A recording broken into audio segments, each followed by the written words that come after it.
Okay, હવે જે દીકરો આપણે જોવાના છે પ્રકાશ સંશ્લેષણ પર અસર કરતા પરિબળો. તો એની અંદર પહેલો પરિબળ જે છે પ્રકાશ. તો પ્રકાશ જો ન હોય તો પ્રકાશ સંશ્લેષણની પ્રક્રિયા થશે નહીં. કારણ કે પ્રકાશ સંશ્લેષણ દરમિયાન શું થાય? સૂર્યપ્રકાશ માંથી આવતી પ્રકાશ ઊર્જાનું રૂપાંતર થાય રાસાયણિક ઉર્જામાં. એટલે પ્રકાશ ઊર્જાનું રૂપાંતર થાય રાસાયણિક ઉર્જામાં ગ્લુકોઝ સ્વરૂપે.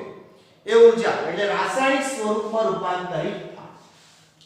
પ્રકાશને પ્રકાશ સંશ્લેષણના પરિબળ તરીકે લઈએ ત્યારે આપણે પ્રકાશની ગુણવત્તા કે પ્રકાશની ગુણવત્તા અને પ્રકાશની તીવ્રતા અને પ્રકાશની અવધિ વચ્ચેનો ભેદ પારખવો આવશ્યક છે.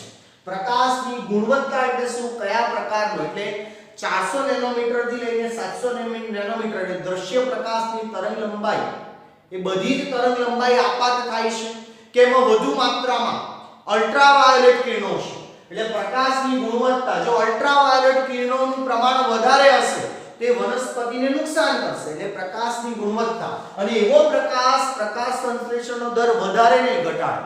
કારણ કે અલ્ટ્રાવાયોલેટ કિરણો જે વનસ્પતિમાં રહેલા પ્રોટીનના વિઘટન માટે જવાબદાર હોય છે.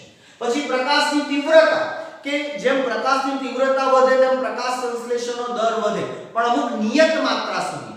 એક લિમિટ કરતા જો પ્રકાશની તીવ્રતા વધશે તો પ્રકાશ સંશ્લેષણના દર પર કોઈ અસર જોવા મળતી નથી. એ સ્ટેબલ બની જશે.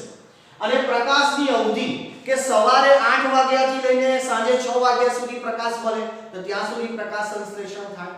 અને જો ઘણીવાર જેમ કે ઉનાળામાં સવારે 6:30 વાગે પ્રકાશ આવવા માંડે 6:30 અને સાંજે 6:30 7 વાગ્યા સુધી પ્રકાશ મળે એટલે કેટલા વધુ સમય સુધી પ્રકાશ મળશે તો પ્રકાશ સંશ્લેષણનો દર વધુ જોવા મળે. અને જો શિયાળાની વાત કરીએ તો સવારે 7 વાગે જેવો પ્રકાશ મળે અને સાંજે 6 વાગ્યા પછી અંધારું થઈ જાય તો પછી પ્રકાશ સંશ્લેષણ પ્રકાશનો દર જે છે ઓછા સમય માટે મળતો હોવાથી પ્રકાશ સંશ્લેષણનો દર પણ ઓછો જોવા મળે. એટલે પ્રકાશની અવધિ પણ પ્રકાશ સંશ્લેષણની ક્રિયા પર અસર કરે. અહીં પ્રકાશની ઓછી તીવ્રતાએ આપાત થતો પ્રકાશ અને CO2 ના સ્થાપન દર વચ્ચે એક રેખીય સંબંધ છે કે પ્રકાશની ઓછી તીવ્રતા એ આપાત થતો પ્રકાશ અને CO2 ના સ્થાપન દર વચ્ચે કેવો એક રેખીય સંબંધ જોવા મળે. એટલે જેટલો પ્રકાશનું પ્રમાણ વધે એટલું જ CO2 નું સ્થાપન થશે એક નિયત મર્યાદા સુધી. અને જો ગ્રાફ દ્વારા જોઈએ જેમ કે પ્રકાશ સંશ્લેષણનો દર અહીં આપેલું છે y એક્સિસ પર, x એક્સિસ પર પ્રકાશની તીવ્રતા આપેલી છે. તો જેમ જેમ પ્રકાશની તીવ્રતા વધતી જશે તેમ તેમ પ્રકાશ સંશ્લેષણનો દર વધતો જશે, પણ એક નિયત માત્રા સુધી. કેમ એક નિયત માત્રા સુધી? કે પ્રકાશ તો હજુ ને હજુ તીવ્રતા વધતી જ જાય છે, પણ અન્ય પરિબળો જે છે જેમ કે CO2, પાણી, ક્લોરોફિલ, રંજક દ્રવ્ય આ બધા પરિબળો સીમિત બની જશે અને એક નિયત માત્રા સુધી પ્રકાશ સંશ્લેષણનો દર વધે પછી કેવો બની જાય? સંતુલિત, સ્ટેબલ, સંતુલન પામે. પછી કેવો પામે? સંતુલન પામે, સ્ટેબલ પામે. પછી ભલે પ્રકાશની તીવ્રતા વધે પણ એક નિયત માત્રા પછી પ્રકાશ સંશ્લેષણનો દર વધતો નથી. જેમ કે શરૂઆતમાં જો એ બતાવે એટલે પ્રકાશ સંશ્લેષણનો દર ઝડપથી વધે જેમ પ્રકાશની તીવ્રતા વધે. પછી જો ધીરે રહીને શું થાય છે? સ્ટેબલ બને છે. અને પછી ભલે પ્રકાશની તીવ્રતા વધતી જાય પણ પ્રકાશ સંશ્લેષણનો દર કેવો બની જાય? સ્થાયી બની જશે. તો પ્રકાશની વધુ તીવ્રતા દરમાં કોઈ વૃદ્ધિ થતી નથી કારણ કે અન્ય પરિબળ કેવા બની જાય? સીમિત. પ્રકાશ સંતૃપ્તિપૂર્ણ સૂર્યપ્રકાશના 10% એ હોય છે કે પ્રકાશ જે હોય એનો 10% જો પ્રકાશ મળે વનસ્પતિને તો વનસ્પતિ કેવી બની જાય? સંતૃપ્ત બની જાય. બસ બહુ થઈ ગયું, મોટે ઇનફ. એટલે સૂર્યપ્રકાશનો જેટલો પ્રકાશમાંથી જો 10% પ્રકાશ જો વનસ્પતિને મળે તો 10% પ્રકાશે જ વનસ્પતિ સંતૃપ્ત બની જતી હોય છે. છાયાવાળા કે સઘન જંગલોમાં ઓકે તો કઈ જગ્યાએ પ્રકાશ મર્યાદિત હોઈ શકે? જેમ કે છાયાવાળા કે સઘન જંગલોમાં ઉગતી વનસ્પતિઓ સિવાયની વનસ્પતિ માટે પ્રકાશ કદાચ જ પ્રકૃતિમાં સીમાંતક પરિબળ બને. એટલે કે છાયાવાળા એટલે કે ઉપર કઈ આવી જાય છે, નીચે છાયાવાળી જગ્યા છે, સઘન જંગલ છે અને નીચે કોઈ છોડ વિકસિત થાય છે તો કદાચ એના માટે પ્રકાશ મર્યાદિત સીમિત પરિબળ બની શકે, અન્યથા નહીં. એક સીમા પછી આપાત પ્રકાશ ક્લોરોફિલના વિઘટનનું કારણ હોય છે, જેથી પ્રકાશ સંશ્લેષણનો દર ઘટે. મેં આગળ પણ કીધું છે, એને કહેવાય ફોટો ઓક્સિડેશન. શું કહેવાય? Photo oxidation. એટલે એક નિયત મર્યાદા કરતા જો પ્રકાશની તીવ્રતા વધતી જાય તો વધુ પડતી પ્રકાશની તીવ્રતાએ પર્ણની અંદર રહેલ ક્લોરોફિલ રંજક દ્રવ્યનું ઓક્સિડેશન થાય, એનું વિઘટન થઈ જાય, પરિણામે પ્રકાશ સંશ્લેષણનો દર ઘટે, જેને રેડ ડ્રોપ તરીકે પણ ઓળખવામાં ઘટે. એટલે એના કારણે ઇમર્શન ઇફેક્ટ તરીકે પણ એને ઓળખવામાં આવે. ઓકે દીકરાઓ, એટલે વધુ એક મર્યાદિત તીવ્રતા કરતા જો વધુ તીવ્રતાનો પ્રકાશ મળશે સતત, તો ક્લોરોફિલ રંજક દ્રવ્યનો ઓક્સિડેશન થાય, વિઘટન થાય, પરિણામે પ્રકાશ સંશ્લેષણનો દર પછી ઘટવા માંડે. આ પહેલો પરિબળ આપણે જોઈ ગયા, પ્રકાશની ચર્ચા કરી ગયા. એના પછી હવે નંબર 2 આપણે જોવાના છે કાર્બન ડાયોક્સાઇડની સાંદ્રતા વિશે હવે આપણે ચર્ચા કરવાના છીએ. ઓકે દીકરાઓ, હવે જો અન્ય પરિબળની આપણે જો વાત કરીએ તો અન્ય પરિબળ જેમ કે પહેલા આપણે જોઈએ પ્રકાશ. હવે બીજું જે છે CO2 ની સાંદ્રતા. પ્રકાશ સંશ્લેષણની પ્રક્રિયામાં CO2 જે છે મુખ્ય સીમાંતક પરિબળ છે. CO2 વાતાવરણમાં ઓછો તો પ્રકાશ સંશ્લેષણનો દર ઘટે, અને CO2 વધે તો પ્રકાશ સંશ્લેષણનો દર વધે. વાતાવરણમાં CO2 ની સાંદ્રતા ખૂબ જ ઓછી હોય છે, કે CO2 ની સાંદ્રતા જે છે વાતાવરણમાં કેટલી 0.04% ની વચ્ચે હોય છે. CO2 ની સાંદ્રતામાં 0.05% સુધી વધારો કરવામાં આવે તો CO2 ના સ્થાપનના દરમાં વધારો થઈ શકે. પરંતુ જો 0.05% કરતા CO2 નું પ્રમાણ સતત વધારે ને વધારે જો રહેશે તો તે વનસ્પતિ માટે હાનિકારક બની શકે છે. એટલે CO2 નું વધુ પડતું પ્રમાણ 0.05% કરતા વધુ પ્રમાણ જે વનસ્પતિ માટે પણ હાનિકારક ઝેરી સાબિત થાય છે.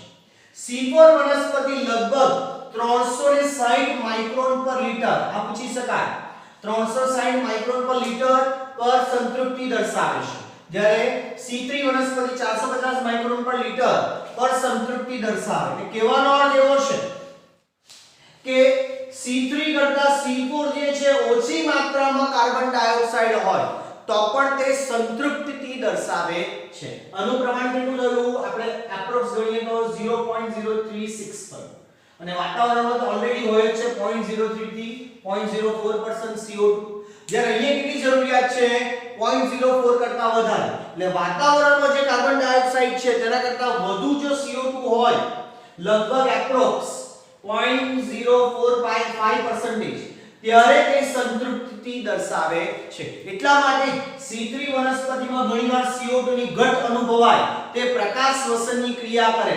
ઓક્સિજનની હાજરીમાં, અને આ રીતે પ્રકાશ સંશ્લેષણ. ઓકે, C3 વનસ્પતિઓ CO2 ની વધુ સાંદ્રતામાં પ્રક્રિયા કરે અને પ્રકાશ સંશ્લેષણ દરમાં વધારો થાય છે, જેના ફળ સ્વરૂપે ઉત્પાદનમાં વધારો થાય છે. અને તે સિદ્ધાંતનો ઉપયોગ ગ્રીન હાઉસ પાક જેવા કે ટામેટા અને શિમલા મરચામાં કરવામાં આવે છે. તો C3 વનસ્પતિઓ CO2 ની વધુ સાંદ્રતામાં પ્રક્રિયા કરે અને પ્રકાશ સંશ્લેષણ દરમાં વધારો થાય, જેના ફળ સ્વરૂપે ઉત્પાદનમાં વધારો થાય. એટલે C3 વનસ્પતિ વાળા ગ્રીન હાઉસ બનાવે જેથી તાપમાન વધે, અને થોડા ઊંચા તાપમાને CO2 ની પણ સાંદ્રતા જળવાયેલી રહે, અને ગ્રીન હાઉસ ની અંદર આ ઊંચું તાપમાન થોડું અને આ ઉપરાંત CO2 ની વધુ સાંદ્રતા નિર્મિત કરવામાં આવે ગ્રીન હાઉસમાં, અને ટામેટા અને શિમલા મરચા ઝડપી ખેતી કરવામાં આવે. આ CO2 ની સાંદ્રતા. પછી તાપમાન પણ એક પરિબળ છે જે પ્રકાશ સંશ્લેષણની પ્રક્રિયાને અસર કરે. જેમાં અંધકાર પ્રક્રિયા, આપણને ખબર છે હરિતકણની અંદર જે અંધકાર પ્રક્રિયા થાય કેવી પ્રક્રિયા છે, તે ઉત્સેચકીય પ્રક્રિયા છે. તેથી તાપમાન દ્વારા તે નિયંત્રિત થાય છે. તો અંધકાર પ્રક્રિયા કેવી છે, ઉત્સેચકીય પ્રક્રિયા છે અને તાપમાન દ્વારા નિયંત્રિત થાય. પ્રકાશ પ્રક્રિયા જે છે કેવી છે, તાપમાન સંવેદી છે, પરંતુ તેના પર તાપમાનની ખૂબ જ ઓછી અસર થાય પરંતુ અંધકાર પ્રક્રિયા જે ઉત્સેચકીય પ્રક્રિયા છે અને ઉત્સેચક યોગ્ય તાપમાને જ સારી રીતે કાર્ય કરી શકે, એટલે એ રીતે અસર કરશે. C4 વનસ્પતિઓ વધુ તાપમાને પ્રતિક્રિયા કરે, જેમ કે C4 જે 30 થી 45 ડિગ્રી સેલ્સિયસ તાપમાને વધુ પ્રતિક્રિયા કરે અને તેમાં પ્રકાશ સંશ્લેષણનો દર ઊંચો કે વધારે દર્શાવે. જ્યારે C3 વનસ્પતિઓ ઓછું ઇષ્ટમાન તાપમાન કેટલું 20 થી 30 ડિગ્રી સેલ્સિયસ તાપમાને એ સારી રીતે ઉત્સેચકીય પ્રક્રિયા કરે. અને વિવિધ વનસ્પતિમાં પ્રકાશ સંશ્લેષણ માટે ઇષ્ટમાન તાપમાન તેમના અનુકૂલિત વસવાટ પર આધાર રાખે છે. ઇષ્ટમાન તાપમાન તેના અનુકૂલિત એટલે કઈ જગ્યાએ વનસ્પતિ વસવાટ કરે છે તેના આધારે એને તાપમાન મળશે અને તાપમાનને આધારે પ્રકાશ સંશ્લેષણનો દર પણ નક્કી થશે. ખાસ ધ્યાનમાં રાખજો C4 વનસ્પતિ જે ઊંચા તાપમાને પ્રતિક્રિયા કરે અને C3 એ ઇષ્ટમાન થોડા નીચા તાપમાને પ્રતિક્રિયા કરે. અને બીજું જે જોઈ ગયા કે તાપમાન કેવી રીતે અસર કરે કે પ્રકાશ પ્રક્રિયાને તાપમાનની જરૂરિયાત નથી, પણ જે પ્રકાશ સંશ્લેષણનો જે અંધકાર તબક્કો જે છે જે ઉત્સેચકીય પ્રક્રિયા છે, ઉત્સેચક એટલે પ્રોટીન અને પ્રોટીન એ નિશ્ચિત તાપમાને સારી રીતે કાર્ય કરે. આથી તાપમાન પણ પ્રકાશ સંશ્લેષણના અંધકાર તબક્કાને અસર કરશે. ત્યારબાદ પાણીની વાત કરીએ. ખબર છે જલ એ જીવન છે, તો વનસ્પતિ માટે પણ પાણી ખૂબ જ જરૂરી છે. હવે જ્યારે વનસ્પતિના હવાઈ અંગો વરાળ સ્વરૂપે પાણી ગુમાવે ત્યારે ઘણીવાર શું થાય કે જમીનમાં પાણી ઓછું હોય એટલે જલ તાણને કારણે કે વનસ્પતિમાં પાણીની ઘટ અનુભવાય. પરિણામે વનસ્પતિ શું કરે પોતાના પર્ણરંધ્રને બંધ કરે. પર્ણરંધ્ર બંધ થાય એટલે CO2 ની પ્રાપ્તિમાં ઘટાડો થાય અને પરિણામે પ્રકાશ સંશ્લેષણનો દર ઘટે. તેવી જ રીતે જલ તાણને કારણે પર્ણ વલન પામે એટલે પર્ણના આગળના ભાગે જેમ ગોળ વળી જાય એ વલન પામે. પરિણામે પર્ણના સપાટીય ક્ષેત્રમાં ઘટાડો થાય અને તેમની ચયાપચય ક્રિયા ઘટી જાય છે. પરિણામે પર્ણના સપાટીય ક્ષેત્રમાં ઘટાડો થાય અને તેમની ચયાપચય ક્રિયાઓ ધીમી પડી જાય છે. આપણે આ પાણીની વાત કરી ગયા. આના પછીના વિડિયોમાં આપણે એક નીટનો ટોપિક ઇમર્શન ઇફેક્ટ વિશે જોવાના છીએ, એટલે પછી આપણું ચેપ્ટર પૂર્ણ થશે. આ NCERT નો છેલ્લો ટોપિક તમને કરાવી દીધો. ઓકે દીકરાઓ, all the best, happy learning.